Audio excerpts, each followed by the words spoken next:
Hi, this is David Loshin, President of Knowledge Integrity, and today's Ask the Expert question is, how do I help my organization quantify the value of data and justify investments in data access projects? This is a question that we've been considering with our clients in many different ways over the past 5 years or so. Data professionals frequently refer to data as an asset, although I've not yet seen a corporate balance sheet with a line item listing the value of its data asset. There are, however, a few approaches that can be used in considering a model for quantifying the value of information. One is related to the cost of acquisition, which essentially ties the value of the data to the relative value of the time, effort, and money expended to collect, organize, and manage the data. While this approach may simplify the effort necessary to document aspects of costs related to data management, I personally find it rather unsatisfying for a few reasons.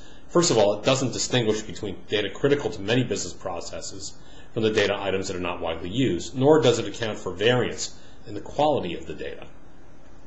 Another approach is measuring the utility value of the data, assessing value based on how information is used to run or improve the business. This idea is more comforting in terms of assigning real value to an essentially ethereal item, yet introduces new challenges in trying to build a model that captures a quantifiable value. Of course, with pervasive automation, it would be silly to assume that any reasonably sized business today could run without data and data processing. And it seems that the question was not really about quantifying data value. I think, without loss of generality, I could restate the question as, how can one assemble a business justification for increased investment in good information management practices? So a different idea is to consider the business impacts associated with data management and data access failures. Focusing on where the business is impacted as a result of absent capabilities provides a means for putting together a justification. One could look at a number of areas of impact. Increased costs, decreased revenues, or increased risk are all good categories. For example, one might consider that the inability to access a customer's purchase history reduces a salesperson's capability and success in cross-selling additional products. This is equivalent to a lost opportunity. Considering how often this occurs and the value of each missed cross-sale provides a baseline for assessing the value impact. Be conservative, though, since we want to not only provide a reasonable business case, but one that is somewhat impervious to challenge. The next step is to estimate the cost and effort of introducing the new data quality capabilities. Whether they're business intelligence, data access, data quality management, master data management.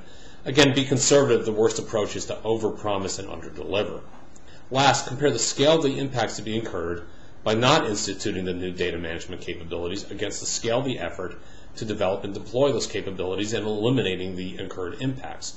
If the cumulative size of the impacts incurred over a reasonable projected time frame into the future is greater than that of the new investment, you might say it makes sense to make that investment, and otherwise it might make sense to persevere with the existing infrastructure. One of the roadblocks to this process is the need for technologists to be able to dabble in the realm of the business, a place that those same technologists may find somewhat uncomfortable due to a lack of training in subjects such as cost accounting and things of that nature. But if you're interested in learning more, I have a handful of white papers describing this process in greater detail to justify investments in data quality management. And if you're interested, email me at loshin@knowledge-integrity.com. That's LOSHIN at knowledge-integrity.com, and I'll forward a copy along to you. Thanks for listening. If you have a question on this or any other topic, please submit it in the text box provided. Thanks again. This is David Loshin.